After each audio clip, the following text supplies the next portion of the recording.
Hello friends, आज हम लोग कुछ मल्टीपल चॉइस क्वेश्चंस कम्युनिकेशंस के डिस्कस करेंगे।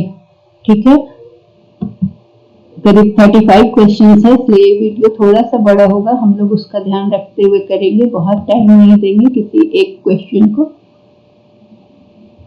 आप लोग के पास अब टाइम आ गया है, नेट का एग्जाम का डेट बढ़ जाने से आप इसको आसानी से आराम से देखेंगे और ये आपके काम आएगा। तो हम लोग शुरू करते हैं multiple choice questions on communication. ये पिछले साल के क्वेश्चंस है, PYQs जिसको हम लोग कहते हैं। तो पहला क्वेश्चन है, while designing communication strategy feed forward studies are conducted by. जब कम्युनिकेशन की स्ट्रेटजी को डिजाइन करते हैं तो फीड फॉरवर्ड स्टडीज किसके द्वारा कराया जाता है? तो कम्युनिकेटर के द्वारा। ठीक है, इसका आंसर होगा ऑडियंस के द्वारा नहीं, जो कम्युनिकेटर होता है वही करता है feed forward. In which language the newspapers have highest circulation. किस लैंग्वेज के न्यूज़पेपर का सबसे ज्यादा सर्कुलेशन? तो ऑब्वियस ही बात है कि ये हिंदी के न्यूज़पेपर का होगा, क्योंकि भारत में हिंदी भाषी लोग ज्यादा हैं।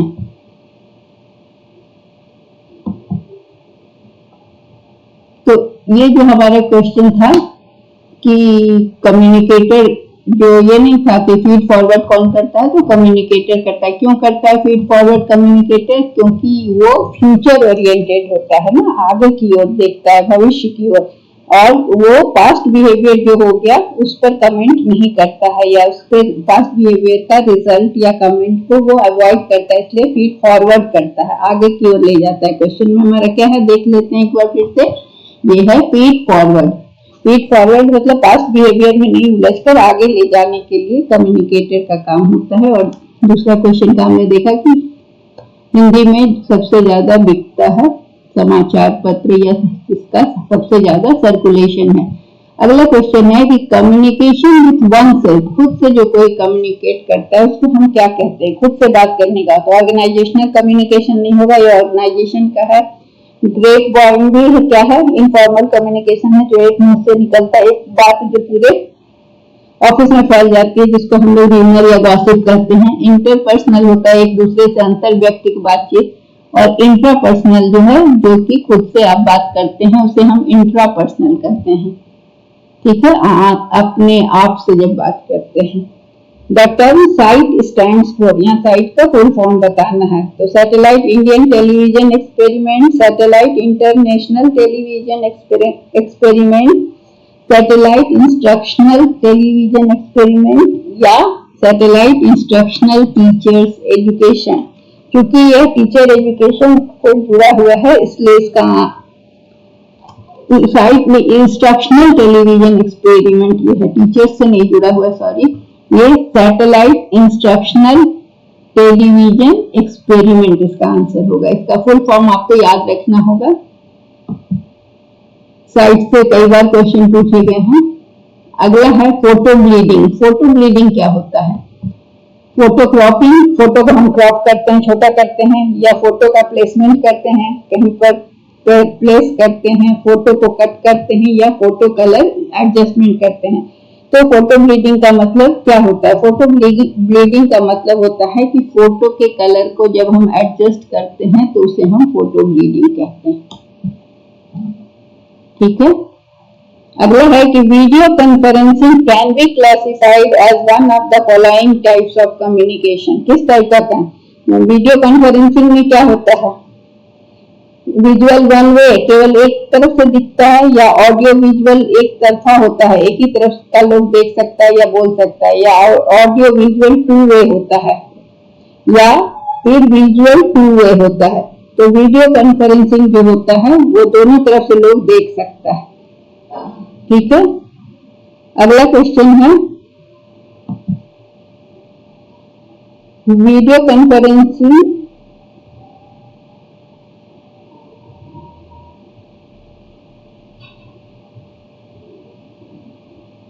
वीडियो कॉन्फ्रेंसिंग ये According to Wikipedia, video telephony comprises the technologies for the reception and transmission of audio-video signals. ये होता है 2 टाइप्स ऑफ ऑडियो विजुअल, इसीलिए मुझे कंफ्यूजन था, इसीलिए मैंने इसको वेरीफाई किया. इट इज ऑडियो विजुअल 2 वे. कभी कभी गूगल से भी गलती होती है या फिर अपने से भी गलती होती है गूगल का मैसेज को ग्रहण करने में. तो फोटो क्रॉपिंग में हो गया, photo colour adjustment, photo bleeding में हो गया उसका answer. Photo colour adjustment and video conferencing में ऑडियो विजुअल दोनों चीज होता है. आप बोलते भी हैं, बात भी करते हैं. वीडियो कॉन्फ्रेंसिंग हमेशा हम देखते हैं ऑफिस में या मोदी जी भी करते हैं मिनिस्टर्स के साथ, तो उसमें दोनों चीज होता है, ऑडियो भी होता है, विजुअल भी होता है. Next question, photo bleeding. Bleed is the printing term. यहाँ पर टर्म्स को मैंने डिस्क्राइब भी किया हुआ है, इसलिए कि जब भी आप बाद में देखोगे तो आपको आसानी होगी. फोटो ब्लीडिंग, ब्लीड मतलब ब्लीडिंग यहाँ ब्लड के सेंस में है, तो लेकिन यहाँ फोटो ब्लीडिंग में क्या होता है, कलर के सेंस में. Bleed is the printing term used to describe a document. किसी डॉक्यूमेंट को डिस्क्राइब करने में यूज होता है. ये प्रिंटिंग का एक टर्म है जिसमें क्या होता है, जिस डॉक्यूमेंट में इमेज होता है या elements that touch the edge of page leaving no white margin. ऐसा होता है जिसमें क्या सा इमेज होता है जिसमें कोई व्हाइट मार्जिन नहीं होता है उस पेपर में या डॉक्यूमेंट में. So when a document has bleed it must be printed on a larger sheet of paper then trim. तो क्योंकि इसमें बॉर्डर नहीं होता है, इस पेज में सीधे कलर शुरू हो जाता है, तो इसलिए जब भी इसको ट्रिम करना हो या काटना हो तो इसको बड़े शीट में प्रिंट करना होगा, जितना बड़ा है उससे बड़ा में, ताकि उसको फिर कटिंग किया जा सके. फोटो क्रॉपिंग क्या है हम लोग जानते हैं. फोटो क्रॉप करते हैं, रिसाइज करते हैं, कॉम्प्रेस करते हैं. फोटो कटिंग क्या है, cutting out the background from photos. मतलब कि बैकग्राउंड हटा दिया, दूसरा पर्सन को हटा दिया, थिंग को हटा दिया, इमेज को हटा दिया. इसमें फोटो एडिट नहीं किया, बल्कि इसको हमने पाईजेक ऐप के जरिए उसको बदल दिया, हटा दिया, बैकग्राउंड को हटा दिया. That is called photo cutting. MC national university of journalism and communication is located at. MC मतलब हुआ यहाँ पर नेशनल यूनिवर्सिटी माखनलाल चतुर्वेदी. माखनलाल चतुर्वेदी कवि थे, नाम सबने सुना होगा. उन्हीं के नाम पर ये जर्नलिज्म का यूनिवर्सिटी है और जर्नलिज्म एंड कम्युनिकेशन का, जो कि भोपाल में लोकेटेड है. ठीक है. All India radio for broadcasting was named in the year. All India radio का नाम कब हुआ, तो 1936 में, जून 1936 में. इसके पहले क्या था कि डेट भी लिख लीजिए, जून 8, 1936 में इंडियन स्टेट ब्रॉडकास्टिंग सर्विस का नाम बदलकर ऑल इंडिया रेडियो कहा गया. इसको ऑल इंडिया रेडियो या आकाशवाणी भी कहा जाता है, कहा गया.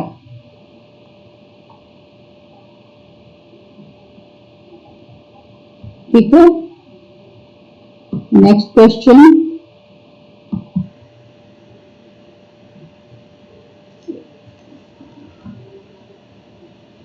इंडिया में ब्रॉडकास्टिंग, टीवी प्रोग्राम के ब्रॉडकास्टिंग के लिए कौन सा सिस्टम फॉलो होता है.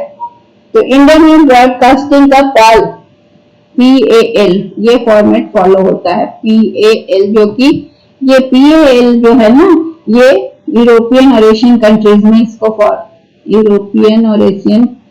इसको फॉलो किया जाता है.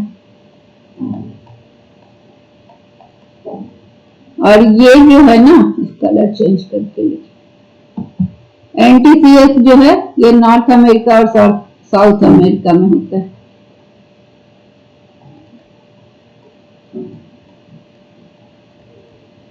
इसको मैंने आगे भी डिस्क्राइब किया है. और NTSC और पॉल में क्या है कि ट्रांसमिशन का जो नंबर ऑफ फ्रेम होता है ना पर सेकेंड, उसमें अंतर होता है. इसको हम देख लेते हैं कि आगे मैंने इसको डिस्क्राइब किया है सारा चीज को, उसको पढ़. तो NTCS जो है नॉर्थ टेक्सास कम्युनिकेशन सिस्टम, ठीक है. ये क्या बता रहा है? It is customer focused and quality driven telecommunication consultancy company. ये अमेरिका की है, एनटीसीएस, जो नॉर्थ और साउथ अमेरिका में चलती है। ये टेलीकम्युनिकेशन की कंसल्टिंग कंपनी है जो कि वहां पर हैंडल करती है। और पाल क्या है? Phase altering line. पाल है फेज ऑल्टरिंग लाइन, जो कि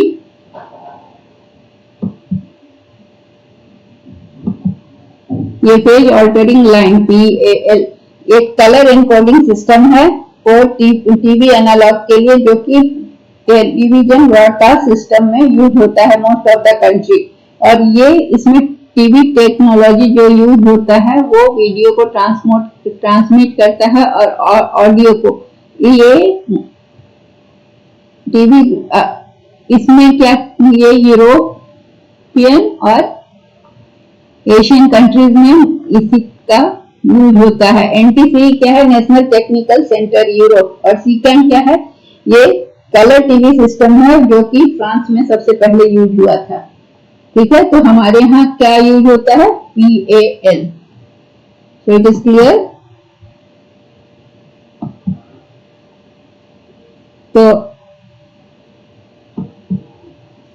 हमारा आंसर हो गया यहाँ PAL, जो कि यूरोपियन और एशियन कंट्रीज में चलता है। द टर्म DAVP, DAVP का फुल फॉर्म क्या है? DAVP का फुल फॉर्म है directorate of advertising and visual publicity. ठीक है, वोकल पब्लिसिटी नहीं, विजुअल एडवर्टाइजमेंट और विजुअल का पब्लिसिटी। इसमें क्या होता है कि यह एक नोडल एजेंसी है।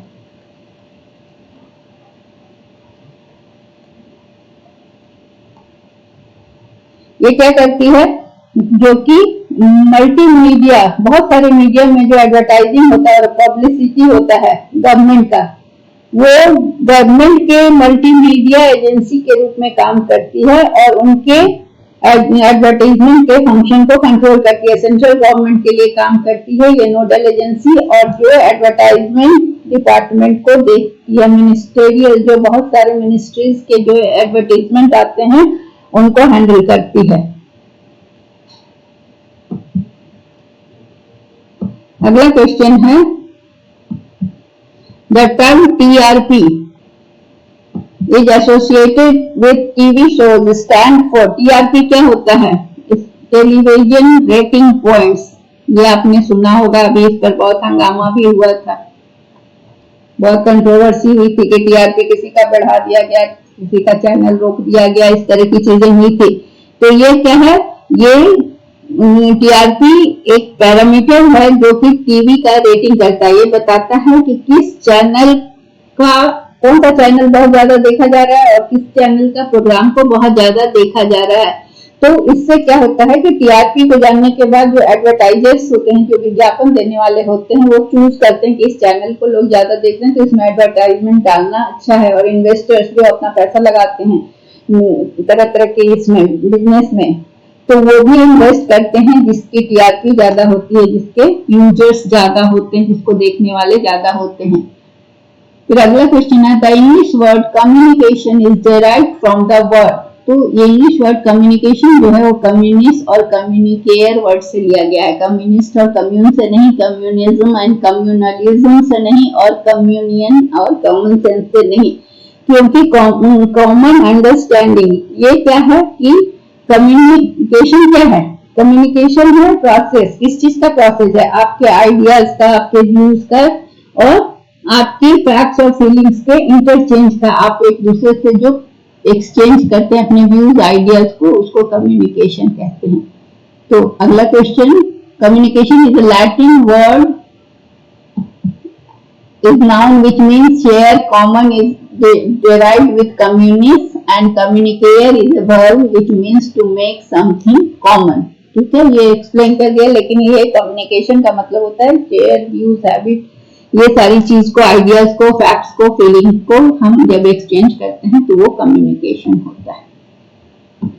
Next question 13, Chinese cultural revolution जो हुआ था, जिसको माओ जेडोंग ने किया था शुरू, मतलब वो रिवॉल्यूशन के लीडर वही थे। तो उन्होंने एक कम्युनिकेशन का टाइप यूज किया था लोगों से, जनता से बात करने के लिए, मासेस से बात करने के लिए उन्होंने एक कम्युनिकेशन का यूज किया था, जिसे क्या कहते हैं, उसे हम मास लाइन कम्युनिकेशन कहते हैं। ये मास लाइन कम्युनिकेशन माओ जेडोंग के द्वारा दिया गया था। यह पॉलिटिकल ऑर्गेनाइजेशन है और लीडरशिप मेथड है। मास लाइन कम्युनिकेशन जो है ये पॉलिटिकल ऑर्गेनाइजेशन और लीडरशिप मेथड है, जिसको किसने डेवलप किया था, माओ जेडोंग ने। इससे वो मासेस के साथ जुड़ पाए, लोगों के साथ जुड़ पाए। Conversing with spirits and ancestors is termed as, मतलब कि आत्मा से और पूर्वजों से बात करने के कम्युनिकेशन को या तरीके को क्या कहते हैं, तो ट्रांसपर्सनल कम्युनिकेशन कहते हैं, क्योंकि वो दूसरे जगत के लोगों से बात करना होता है, इसलिए इसे ट्रांसपर्सनल कहा जाता है।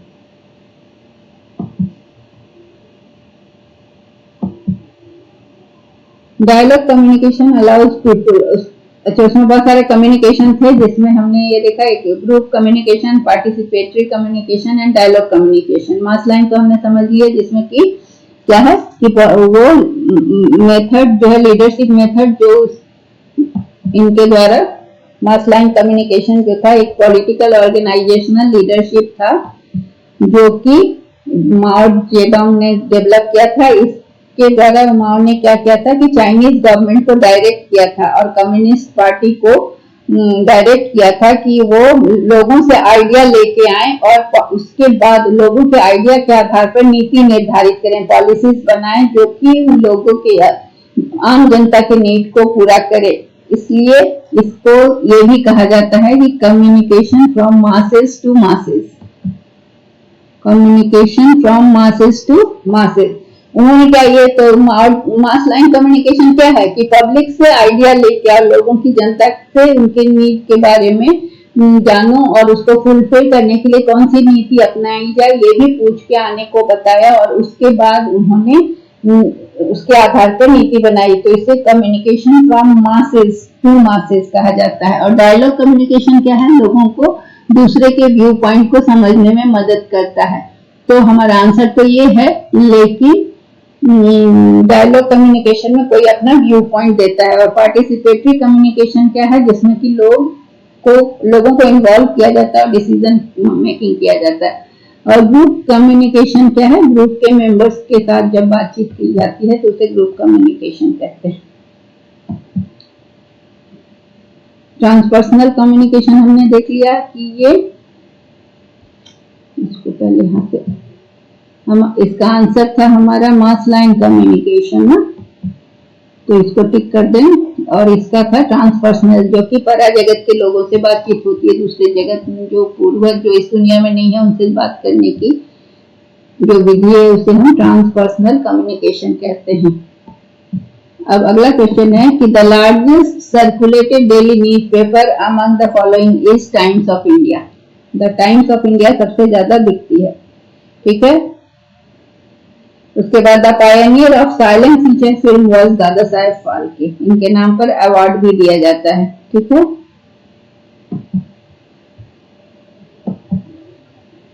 क्लासरूम कम्युनिकेशन को क्या कहते हैं? Classroom communication of a teacher rest on किस सिद्धांत पर आधारित होती है? तो इंफोटेनमेंट मतलब होता है सूचना केवल देना, और एंटरटेनमेंट, सूचना और एंटरटेनमेंट। एडुटेनमेंट में होता है एजुकेशन और एंटरटेनमेंट। एंटरटेनमेंट अपने आप में एंटरटेनमेंट। और पावर इक्वेशन मतलब क्या है कि टीचर और स्टूडेंट के बीच पावर इक्वेशन। तो हमें क्या करना है कि शिक्षा का उद्देश्य है कि एजुकेशन तो दे, साथ साथ स्टूडेंट्स को,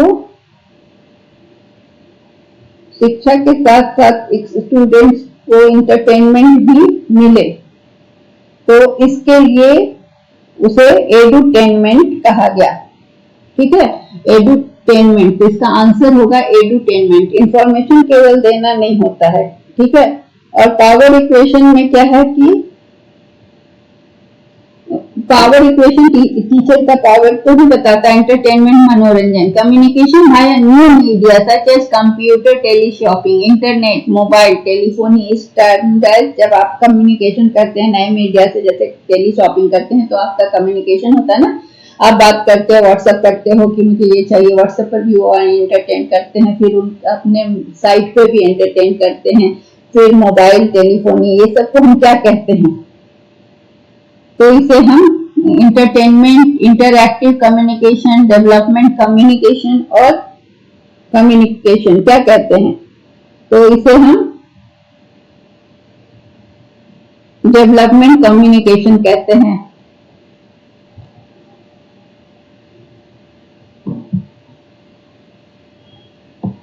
अगला क्वेश्चन, इंफोटेनमेंट हमने बता दिया, और इंफोटेनमेंट में इंफॉर्मेशन के साथ पढ़ाई कैसे जाती है, तो वो show on food chain, animal planet, ये सब टीवी के जरिए जो दिखाते हैं, TV, national geographic channel, movies, website, software, ये इंफोटेनमेंट हो गया। एडुटेनमेंट में क्या हुआ? वीडियो, टीवी प्रोग्राम, इसके अलावा टीचर्स जो पढ़ाते हैं, ये सबको मिलाकर जब होता है तो उसे एडुटेनमेंट कहते हैं। It is important is important when a teacher communicates with his or her students. Sympathy, empathy, apathy or antipathy. It is empathy. Empathy is essential for teacher.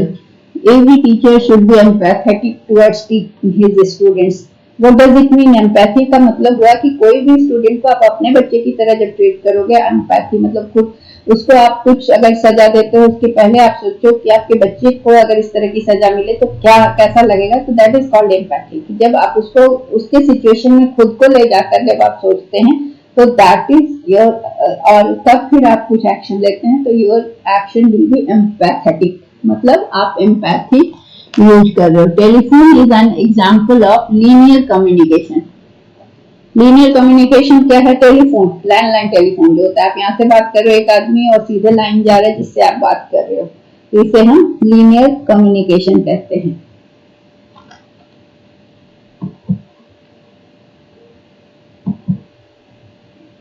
Linear communication में क्या होता है? सेंडर है, आप इधर से बात कर रहे हैं तो आप सेंडर हुए, आप मैसेज भेजे, सेंडर सेंड्स मैसेज, और रिसीवर उस एंड पे है, वो रिसीव कर रहा है। तो इसमें कोई फीडबैक नहीं मिल रहा है, आप बोल रहे हो वो रिसीव कर रहा है। जैसे स्पीच या टीवी प्रोग्राम जो होता है, ये लीनियर कम्युनिकेशन होता है, जहां पर आपकी आवाज नहीं सुनी जाती, फीडबैक नहीं, आपने फोन किया बोल दिया। नॉन लीनियर कम्युनिकेशन में क्या है कि जो स्पेसिफिक वर्ड या फ्रेजेस, जो भी कम्युनिकेटर जो है ना, कम्युनिकेशन में नॉन लीनियर में कम्युनिकेटर जो है वो रिएक्ट करता है, किसको रिएक्ट करता है? जो पिक्चर देख रहा है या जो उसके माइंड में आ रहा है, उस पर स्पेसिफिक वर्ड या फ्रेज जो वो सुन रहा है। और सर्कुलर कम्युनिकेशन में क्या होता है कि बोलता है, ये सेंडर ने मैसेज भेजा और वो बहुत स्टेज को कंप्लीट करने के बाद वापस फिर सेंडर के पास आता है, रेसिपिएंट उसको फिर वापस सेंडर के पास भेजता है। तो ये सर्कुलर में जहां से चलता है और शुरू होता है फिर वापस वहीं जाता है, इसे सर्कुलर कम्युनिकेशन कहते हैं। ITU, International Trade Union, UNDP, United Nation Development Programme, ये है आगे का, हम लोग आगे के क्वेश्चन देख रहे हैं।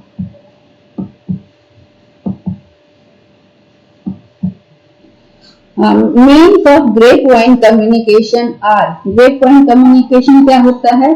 जब कोई बात हम लोग गॉसिप करते, किसी के बारे में बात करते हैं और वो एक ऑफिस में सबको पता चल जाती है, तो इसे हम ग्रेप वाइन कम्युनिकेशन कहते हैं। ये क्या होता है? ये इनफॉर्मल टॉक होता है, ठीक है। ये कॉर्पोरेट टॉक या फॉर्मल टॉक नहीं होता है, कोई किसी के बारे में बोला, वो घूमते घूमते सब तक बात पहुंच जाती है। Communication issues at international level are address by, कौन एड्रेस करता है? यह इंटरनेशनल लेवल ऑर्गेनाइजेशन। ITU क्या है? अभी हमने देखा था, इंटरनेशनल ट्रेड यूनियन। UNDP क्या है? United Nation Development Programme. UNESCO deal करता है, यूनाइटेड नेशंस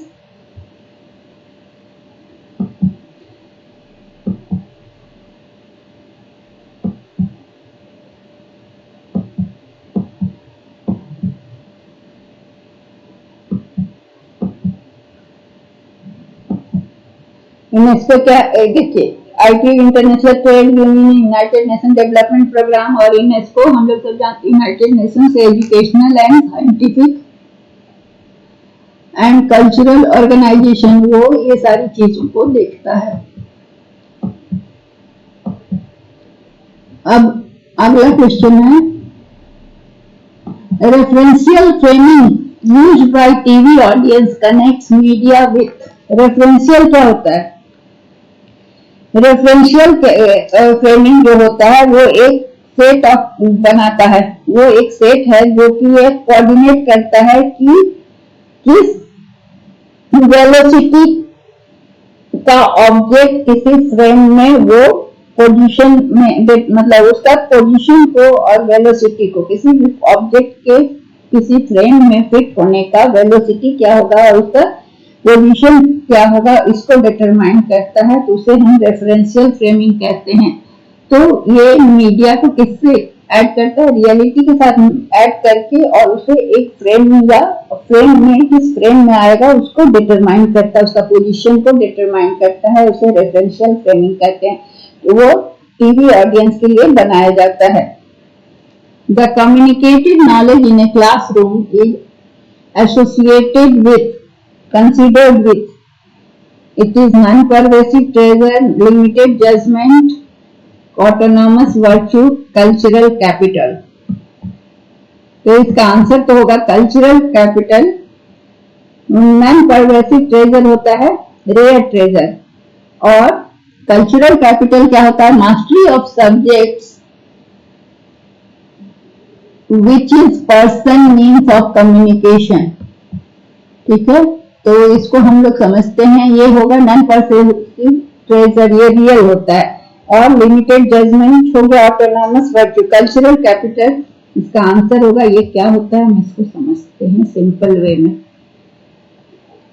कल्चरल कैपिटल क्या है कि आपका जो ज्ञान है, आपका जो नॉलेज है, और जो बिहेवियर है, और जो स्किल है, वो जो आप दिखाते हैं अपने कल्चर और अपने सामाजिक स्टेटस को दिखाने के लिए, या आपका जो बिहेवियर होता है, जो आपका स्किल होता है, जो आपका नॉलेज होता है, वो जो आप जिसके जरिए आप अपने कल्चर को और सोशल स्टेटस को दिखाते हैं, उसे कहते हैं कल्चरल कैपिटल। तो communicated knowledge in the classroom, जो भी आप बात करते हैं, जो भी आप अपना नॉलेज दिखाते हैं, उससे आपका कल्चर का पता चलता है, आपका सोशल स्टेटस का पता चलता है। अगला है, classroom communication is normally considered as. Classroom में जो कम्युनिकेशन होगा वो इफेक्टिव, अफेक्टिव और कॉग्निटिव और नॉन सेलेक्टिव। इसमें क्या होगा? कॉग्निटिव। क्लासरूम का कम्युनिकेशन हमेशा ज्ञान से जुड़ा होता है ना, तो इसलिए इसे हम कॉग्निटिव कहेंगे, ज्ञानात्मक होता है। Users who use media for their own ends are identified as. जो यूजर हैं और मीडिया को यूज करते हैं अपने एंड पर, तो वो किस तरह के क्या कहलाते हैं? वो पैसिव ऑडियंस कहलाते हैं, निष्क्रिय ऑडियंस, क्योंकि वो मीडिया को अपने एंड से यूज कर रहे हैं।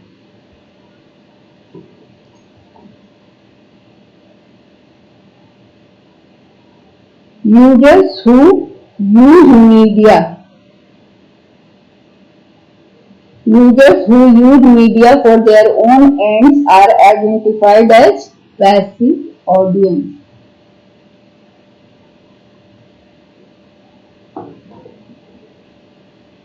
Okay. Next question is,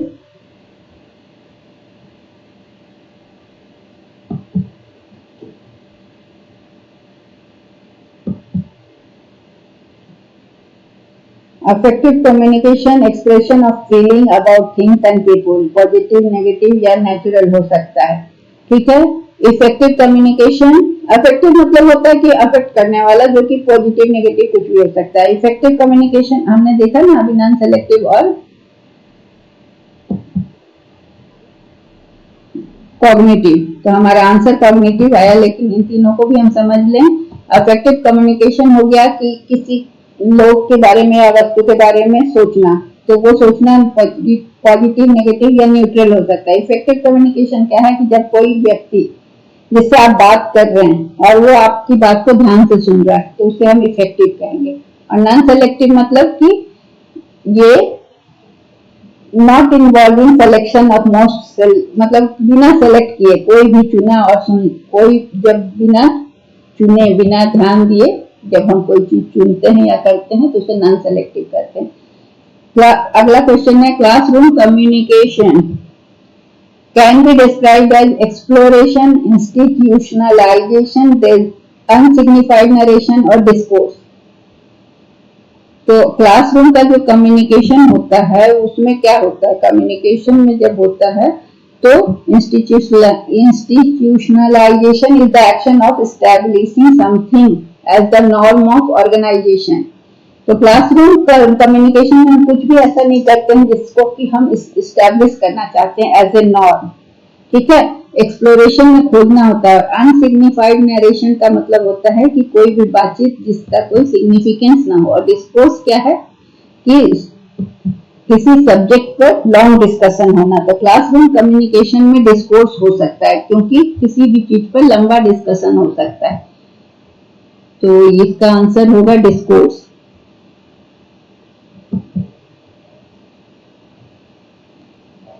समझे, इसका मतलब एक्सप्लोर, क्लासरूम कम्युनिकेशन में कुछ एक्सप्लोर नहीं हो रहा है, कोई नॉर्म नहीं स्टैब्लिश हो रहा है और ना ही हम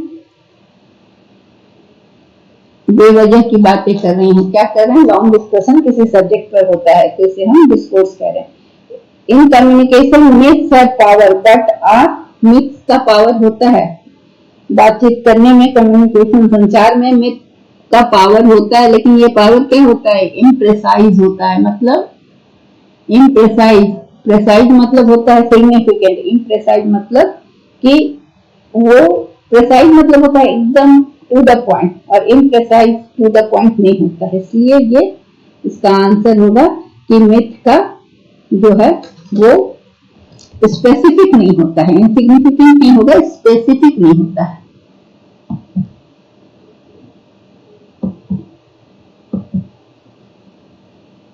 first multilingual news agency of India कौन सा था?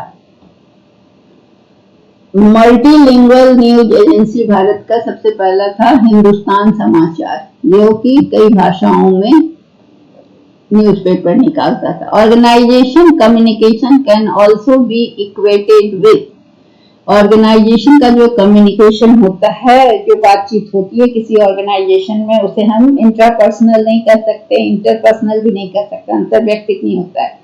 मास कम्युनिकेशन भी नहीं, ग्रुप कम्युनिकेशन होता है। ग्रुप, क्योंकि ऑर्गेनाइजेशन में बहुत सारे लोग होते हैं और ग्रुप भी होता है उनका आपस में, तो ग्रुप कम्युनिकेशन, जो ऑर्गेनाइजेशन में बातचीत होती है उसे हम ग्रुप कम्युनिकेशन के नाम से जानते हैं। तो इसका हुआ हिंदुस्तान समाचार और ये हुआ ग्रुप कम्युनिकेशन। अगला क्वेश्चन है कि इन सर्कुलर कम्युनिकेशन, जहां पर कि क्या होता है, encoder becomes decoder when there is, कब होता है ऐसा जब सर्कुलर कम्युनिकेशन में एनकोडर डिकोडर बन जाता है, जब फीडबैक मिलता है तब। मतलब कि एनकोडर को ने मैसेज किया, डिकोडर ने उसे डिकोड करके फिर वापस भेज दिया, तो फीडबैक उसे मिला, तो फिर एनकोडर क्या है, वो डिकोडर बन जाता है। Breakdown in verbal communication is described as short circuit, contradiction, unevenness और एंट्रोपी। तो इसे हम एंट्रोपी कहते हैं। एंट्रोपी मैंने डिफाइन किया है, देखिए क्या होता है एंट्रोपी।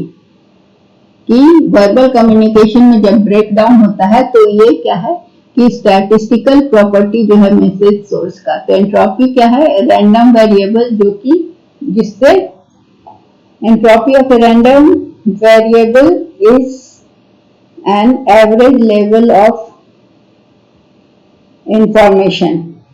तो इसको हम और अच्छे से समझते हैं कि एंट्रोपी क्या होता है।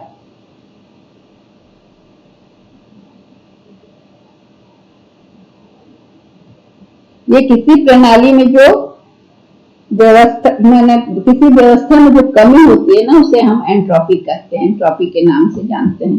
तो यहाँ पर क्या है कि breakdown in verbal communication, अब बातचीत चल रही है, वर्बल कम्युनिकेशन चल रही है, वहां ब्रेक डाउन हो गया तो उसे हम इसमें व्यवस्था में कमी मानेंगे। मतलब कि क्या हुआ कि way of measuring the amount of order, अब यहाँ पर ब्रेक डाउन हो गया तो ऑर्डर जो था ना उस ऑर्डर की कमी है, अमाउंट ऑफ ऑर्डर जो है वो कम है, इसलिए मतलब ब्रेक डाउन हो गया, क्योंकि ऑर्डर में सिस्टम काम नहीं कर रहा है, तो उसे हम एंट्रोपी कहते हैं।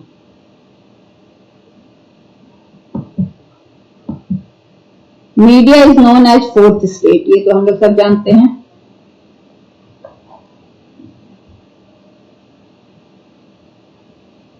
Media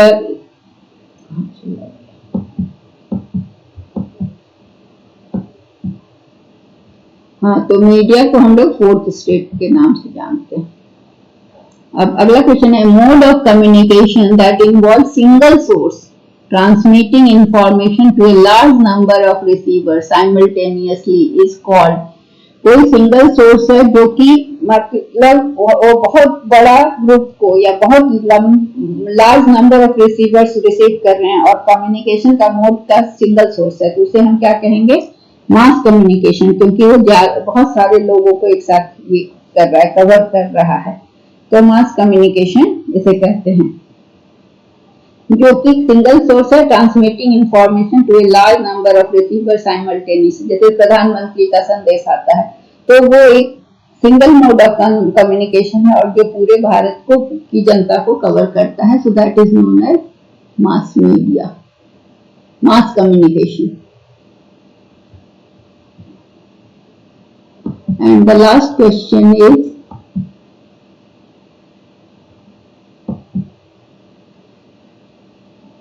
in the classroom teacher sends message either as words or images. The students are really क्या है, एनकोडर है, डिकोडर है, एजिटेटर है और प्रोपेगेटर है। तो टीचर भेज रहा है तो जो कम्युनिकेशन जो भेजता है, भेजने वाला एनकोडर होता है, ठीक है, और जो उसको रिसीव करता है, जैसे मैं भेज रही हूँ, मैं एनकोडर हूँ, आप रिसीव कर रहे हैं, तो आप डिकोडर होंगे, ठीक है, इसका आंसर होगा डिकोडर।